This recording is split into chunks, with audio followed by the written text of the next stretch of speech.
Well, after when I decided to do it, I started doing research on the lynx, and I don't have to do a lot of research because I've been doing this for so long.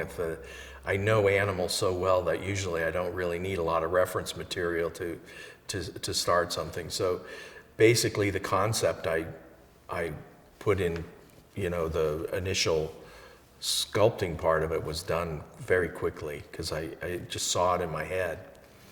And then I go on and finish the clay original, which you see right here. And then from there, we have a great company here in town that they scan it, they work just with sculptors. And they scanned the smaller one, and then they milled the foam armature that's underneath. And I have them mill that so that I can put about a half an inch of clay over the top of the milled styrofoam. And from that, once I have it all covered with clay, I do all the final sculpting on the surface and make any changes or corrections that I feel. When you do a piece of sculpture this size and you blow it up huge, the viewpoint changes. And so certain things have to change because everybody's going to be viewing it from a whole different angle than when you were sculpting it. So you have to watch that. You have to watch the eyes and things like that. And so, at that time's when I make all those changes if they need to be done. And then from there, we'll make a rubber mold off of it. And then wax duplicates will be made in that mold. And then those wax duplicates, any imperfections will be taken out of those, we call wax chasing. And once those are chased, they'll go to the foundry, where the foundry will attach pour sprues, wax sprues and cups and things and channels that will channel the bronze. I know this is a lot to just say, but then those will be coated in a ceramic shell over probably, I think they do like 6-7 layers of ceramic shell around it, sand and ceramic until they build up this shell. And then once that's dried, it's fired, and then the wax is melted out and the bronze is then poured into the hot shell, and then the ceramic is broken off. And so the cap piece, my guess, will probably be, the lynx will be in about probably 30 pieces that will then have to reassemble in bronze. And then I have my people that grind the welds down and put my texture back in so that you can't see where the welds are. And then a patina will be put over the top, which is done with chemicals, cold and hot. And then once that's on, a protective coating is put on it to help in case it would, get some graffiti on it, or birds like to target them. I got interested in the CU Denver Commission, because of my photographer, Marcia Ward from Denver. She's been a photographer of mine for about 30 years. And she showed the commission to me, and she thought I should submit to it. And I normally don't do commissions. I usually do speculative pieces. Every now and then, if they're special, like the cows were and things like that, I'll do it. But most of the time, I like to have total control over a project and stuff. And this one seemed like that I was gonna be able to do that. And so I said, yeah, I'll go for it. And I think it'd be neat. We met down there, and I went and looked at the site and stuff. And I said, let's submit to it. So we did. And I was really glad I did, because I think I had the idea of what I wanted to do as soon as I saw that space. And when I was standing there, I said, I know exactly what has to happen here. And I had read the prospectus and stuff and what they were trying to accomplish with it. And it just clicked, is that one of my larger than life-size animals has to be here. It needs to own this space. And it needs to be a place where people want to crowd around it, have their photograph taken, be inspired by it, instill pride in the school. And I think the piece ended up doing all of that. And I think it's going to be something that the students or their family or their friends or people, anybody that comes to the school is going to recognize just how meaningful that is. And I think it's going to be something that the people are going to take with them for a long time. I really enjoyed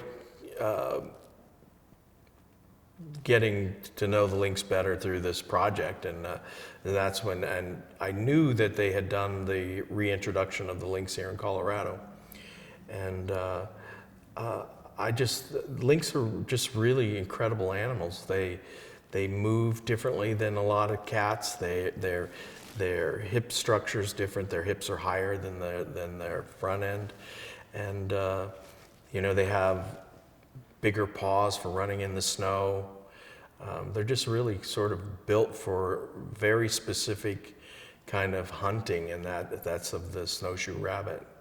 My whole thought process in creating Milo was to create a piece that had that strong vision or strong presence like the Sphinx does, and or the lions in front of the New York Public Library.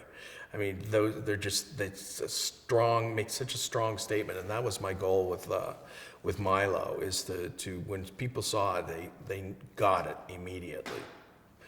So, well, for every large piece, there has to be a small piece created, generally, in what I do. And I like to think of the smaller piece as like an architectural drawing would be if you're building a house. You in the small piece, you work out the majority of the problems. It's sort of like the blueprint. And most of the inspiration on a large piece happens in the smaller version, because that's what you've got to use to get there. And so the small pieces are always crucial. So, and then I'll look at a piece sometimes and I'll say, should this be big or should it be this size? And sometimes a piece will lend itself to being enlarged, and then sometimes a piece won't. I mean, it just doesn't justify taking it larger than life or whatever. So that's just something I usually do.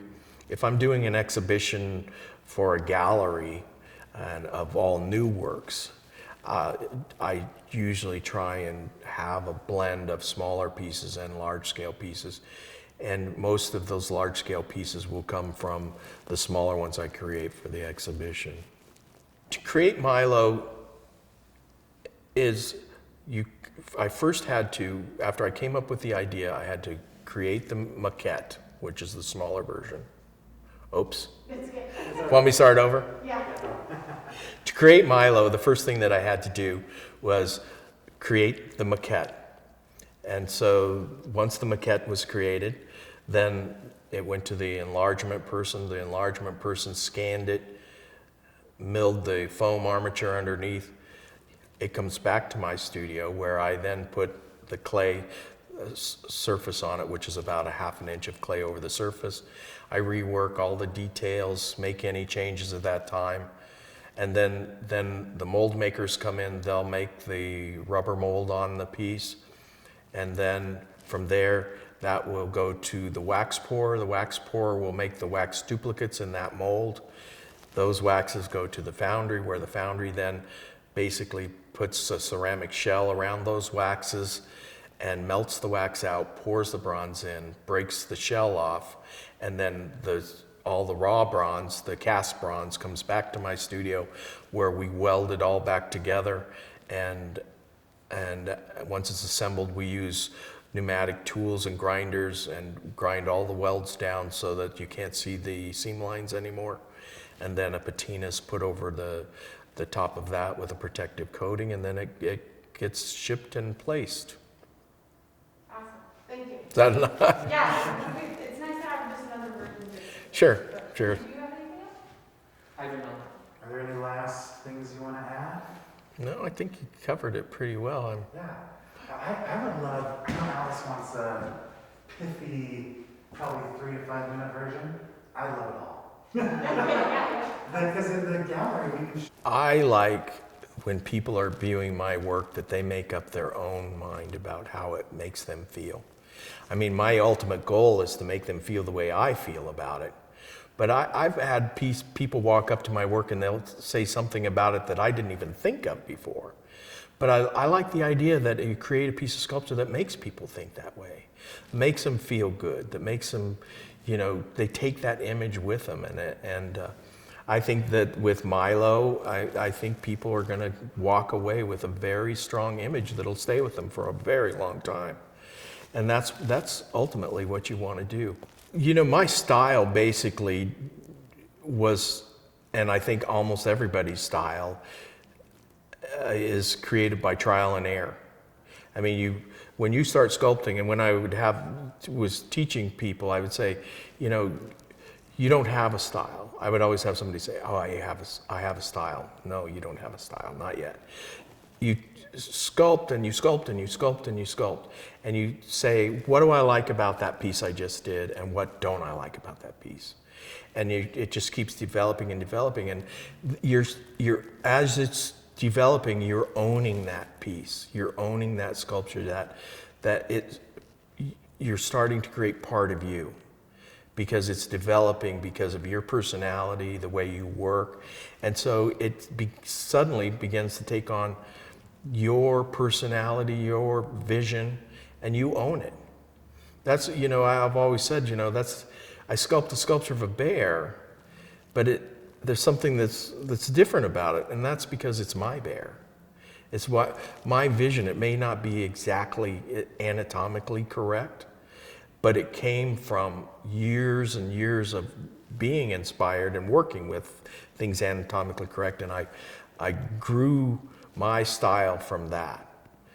And it's you really know when you probably hit something that is identifiable by people from across the room. And when you finally get to that point, I mean, that's when you've actually developed a style. When somebody can walk into a room and they're across the thing and they say, that looks like a Dan Osteromiller over there. I mean, that's when you know that you've probably got something there. But the important thing is that a sculptor or an artist should never stop growing. And so I constantly am challenging myself to do something different. I think creativity, that's what is so important in every aspect of life. I say everybody has creativity. It's just about where you channel it, how you channel it. You can be a creative garbage man. You can be a creative lawyer. You can be a creative. It's just that you look at something and you say, what's a different way that I can do this? How can I do this better? Or maybe not better, but different. And that's all that I do, is I just sit there and I think about an animal and stuff, and how can I make it mine? How can I make it different? And what, how am I feeling about it at that time? And that has so much influence on it. That's what's so important about my studio here, is that I want to be in an environment that spawns creativity, my creativity. And so that when I walk into my studio and I start thinking about an animal that I want to do, it's there. You feel good about it, and it grows from that.